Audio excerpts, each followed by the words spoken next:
Hi,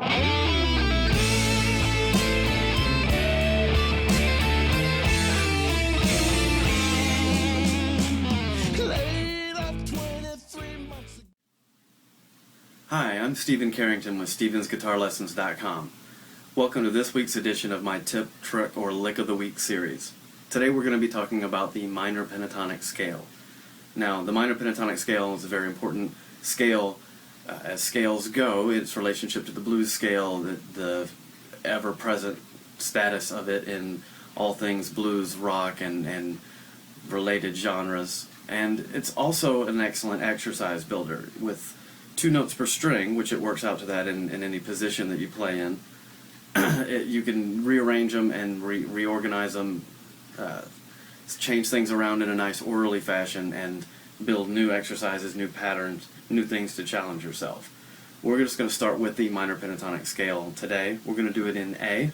If you've seen any other videos of mine, you know I like to start in A. It's nice and central to the neck, not too low, not too high. But of course you do want to do this exercise in any scale and any other exercise in varying keys for the exact same reason, because you want to get used to playing higher and lower. But we'll start in the middle, nice and central.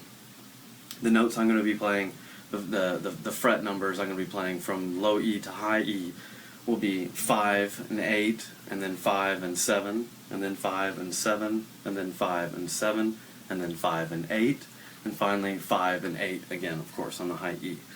Since we're using doing a span of 4 frets, it makes the most sense to use index, middle, ring, and pinky in order and consistent on 5, 6, 7, and 8 frets, respectively. So it would be index, pinky, index, ring, index, ring, index, ring, index, pinky, index, pinky. And that makes it a lot easier to transpose and go up and down the neck. Keeps things very consistent.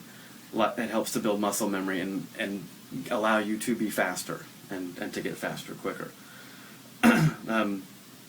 Like with any scale, we want to go ascending and then descending. It's important to do both and not take for granted that you're going to know descending just because you've done ascending. And it's also important to do with the metronome. If you've seen any of my other videos, you know I'm always stressing the importance of exercising with a metronome. We're going to do this with 84 beats per minute, and you want to do it with varying tempos as well. Don't just play things fast, play things slow. Make sure if you're playing things fast and they're sloppy that you dial it down until you can play it cleanly, and then push yourself and push it harder and faster, but make sure you're always staying clean and consistent when you're changing the tempo, faster or slower. Anyway, here we go. 2, 3, 4.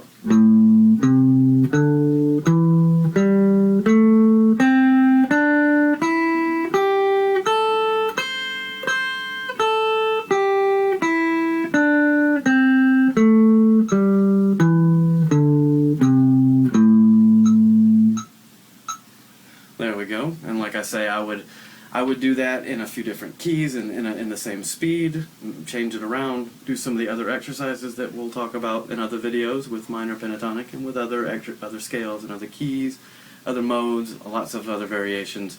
But when you're doing this, you want to be varying up the tempos, you know, and playing different tempos each time.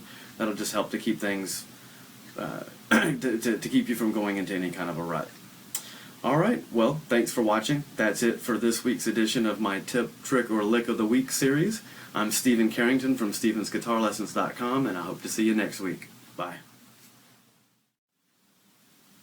Hey, it's Stephen. I hope you enjoyed the video. If you found it helpful, if it was something that was beneficial for you, I hope you'll go and check out my website, StevensGuitarLessons.com, and that's StephenGuitarLessons.com. You can find out all about my guitar lessons program there, and a lot about me as well.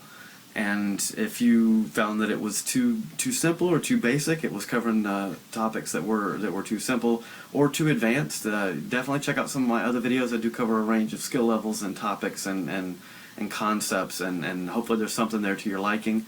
If so, or if not, whatever, you can feel free to send me a message. You can contact me through the website, and I hope to hear from you, and I hope to see you again for my Tip, Trick, or Lick of the Week.